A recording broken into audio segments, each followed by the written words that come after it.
Goldie, and we are on Business Spotlight, and I have the lovely Latoya with Brew and Sip. How are you today? I am great. You are great. Okay, so I do want to ask you, how did you come up with your business name, Brew and Sip? You got to brew it before you sip it. Okay. So we had to come up with a catchy concept, and we knew we wanted to do coffee. So now we got to brew it, and then you can sip it. Okay, and how many locations do you have here in Louisville? Currently 2 locations, working on number 3. Working on number 3? We're going to have 7 eventually. That's right. Yeah. So. Okay, so where are your locations? So location number 1 is at 3800 Shepherdsville Road. Location number 2 is at 505 West Broadway. Okay. How long have you been in business? Number 1 has been in business for 3 years. We also own a catering company that has been in business for 10 years. So Flavorful is next door. I call them 02, 00, and 05. Flavorful Catering is at 02.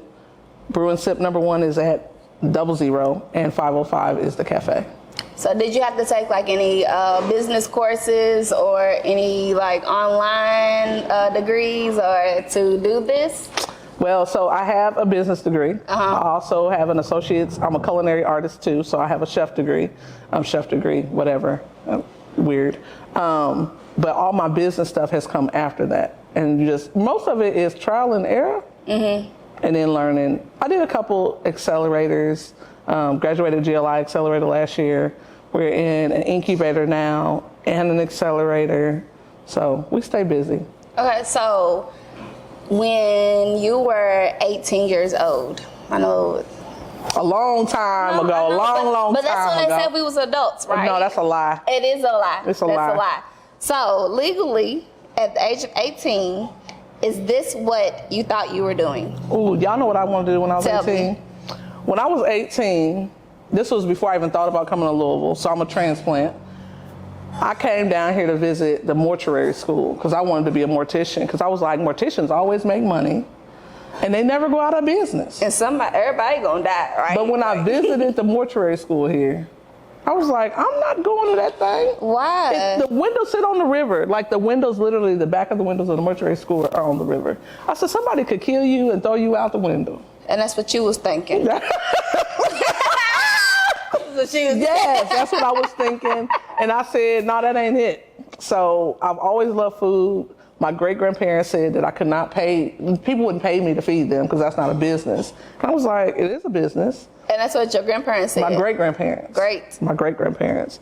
And I said, okay. So I went to school and got my bachelor's in business with a minor in HR. So I started staffing and employing people. And then I got that associates on the side. But when I got my associates, I didn't walk. I was just like, I'm just going to keep this culinary arts to the side.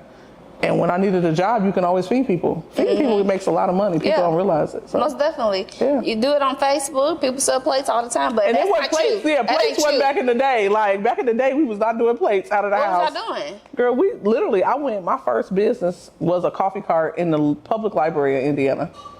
Really? I was 23, and I was like, once you become a young entrepreneur, you never turn back. Like, you don't want nobody to tell you how to work, what to do. What time you gotta go in, what time you can take a break. My kids is at the crib. I'm gonna do what I want to do. So, yes. Literally. So it first started when you was 23. I opened my first coffee cart when I was 23. It was a coffee cart that was already in the library, and the people that had it didn't want it no more.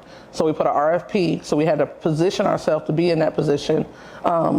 And at 23, I made $100,000, and I was like, coffee is where is? Wait a minute. So, and then when they moved the library, they was remodeling. They moved the library back, and they said we want to go with a bigger brand. And they went to Dunkin' Donuts, and that Dunkin' Donuts closed within 2 years. And I came to Louisville, and I said I want a eatery here, and people told me no. And I love when people tell me no, because you'll see everywhere we put she did it anyways, because I keep doing it. And I'm gonna keep doing it. They're gonna keep telling me no, and I'm gonna keep doing it. So, like, what exactly inspired you to actually chase this dream? I know you said that you went to Indiana to do the cart and stuff, but like, what actually led you to say, I want to open up a shop? So prior to COVID and the protests in Louisville, we had a catering company. We still have a catering company, and with the unrest here, Black and brown people literally was going into places across the world. And you go somewhere, and I say Bucks and Brothers, and that's what I'm always referring to. And you don't know what you order, but you're like, I want coffee. and then you go in there, you order something that's nasty. Yes. Exactly. So I wanted to give people a safe space to talk, have a conversation. So you might come in one of the spaces and we are reading Galatians 14:2. You might come in the space and somebody's twerking. You might come in the space and we praying and, you know, healing somebody that's in the space. You never know what you're going to find at Brew and Sip. So a safe space for Black and brown people is what I've always said. So the conversations I tell you when you come through the door is an NDA. Because if I have a conversation with you and I don't need it to go nowhere, it ain't going nowhere. If you go and tell it, then I know who told it. Right. And I tell people that all the time. Like, it's major business moves made in both our locations and people do not never know who's making them. And so it's a lot of behind the scenes work. But the stuff is out in the forefront, like, oh, they did that. Don't worry about who did it. Just know it's in your face. Right. Okay, so as a Black business owners, have you had any challenges that you had to face by being a Black business owner? And if so, I think she need to rework that question and say, what has been easy? Okay, we're gonna go with easy first. Nothing has been easy. Nothing has been easy. My whole thing originally was I wanted to work with other Black business owners.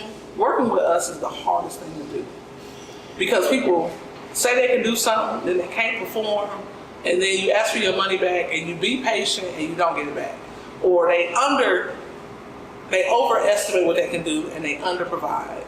And then as we've grown, people we don't know how to. We haven't been in a position to be able to. Okay, I need shirts. And I want 20 shirts. And you tell me you need me to pay $25 for shirts. I'm not. Like, and that's what we need to learn wholesale. We need to learn how to do business and have a conversation. When you drop the ball, you need to be able, okay, I fumbled, I need to pick it up. And I got to have a conversation with you. So people don't understand that part. And I'm like, y'all, you better come back and talk to me. I just seen somebody when we did our drop 3 years ago. He dropped the ball. Somebody told me, come have a conversation with me. I'm still here. I ain't went nowhere. My number ain't changed. Holla at your girl. I said, we still need to have that conversation. She told me I was going to hell. It is what it is, because I got a lot of money invested in this. Yeah. So I'm like, we didn't get no loans. Like, this is me. This is. So you didn't receive a loan. We haven't received any money. We got all this is from. Everybody said, well, why y'all still? Don't worry about where we live at. Worry about what's coming out, chicken salad that's coming out that kitchen. Facts. And how we get these doors open and these brick and mortars are still being paid, and we ain't growing and being able to say, oh, we live a very modest lifestyle. Like, we do all right, but y'all ain't paying us to be rich. Okay, so if you had to choose one, I know you got, I see your stuff right here. It's a lot. It is. If you had to choose one item to sell for an entire month, which one do you think would do numbers for you? Oh, chicken salad does numbers every day. Chicken salad. Smoked chicken salad every day. Smoked? It's smoked chicken salad. We make it in-house. Okay. We went from when we started doing 4 pounds of chicken salad a week. It's like, yes, we got chicken salad. Now we be like, nigga, I'm tired of smoking chickens. So are you doing it every morning? We do 2 sets of chicken a week.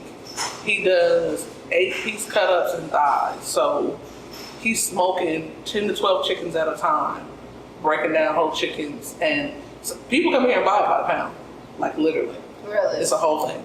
And it don't have nuts or grapes in it. Yeah. It don't. It's basic chicken salad. We literally, Brew and Sip gives Black and brown people exactly what they need. Sweet coffee that tastes great. Seasoned vegetables for your vegetarians. And smoked chicken salad. It's mayonnaise, celery, eggs. I was in here yesterday. I don't think that I told you. She came in here just out the blue. I said, what's she doing in here?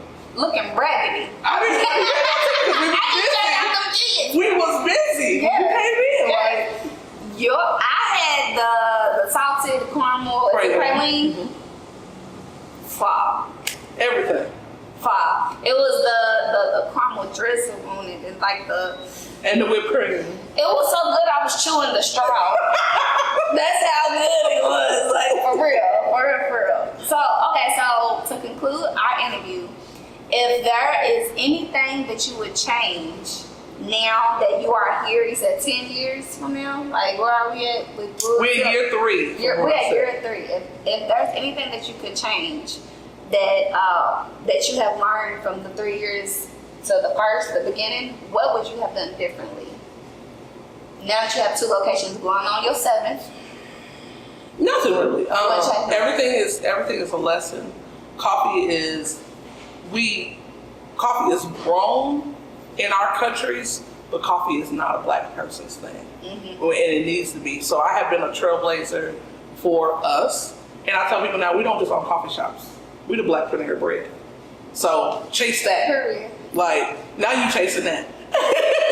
Yeah. So it's completely different now. Like, you know, people say, well, everybody wants to be like you. I'm like, you can open up a coffee shop, but to change what we do, we literally have educated people and brought people along. Like now we got people chasing what we do. Okay, come on, y'all. But y'all gotta do it the way we do it. You know? And to do it the way we do it is completely different because there's a lot of stuff that come out of the kitchen that's made from scratch that people can't keep up with. What advice would you give for another business owner that you have had to learn being here? Like, what advice would you give somebody? Lots of advice. Turn a no into a yes. And keep going. Like, keep your head up, keep going. But you have to learn how to take criticism without an attitude. And that's huge for us because that's major growth. We had an incident in here this week, and I had to tell the young lady, baby, I ain't always been taught Miss Toya or Latoya or L. Cook Bradley. I've been called some other names, and I'm okay with that because I'm still here, and I ain't going nowhere. And that's a wrap. Thank you. Say she all cute. And we done wrap. Thank you. Anytime. The Plug Network is ever expanding. Subscribe to our YouTube page and hit the notification bell for all updates. Thank you and stay plugged in.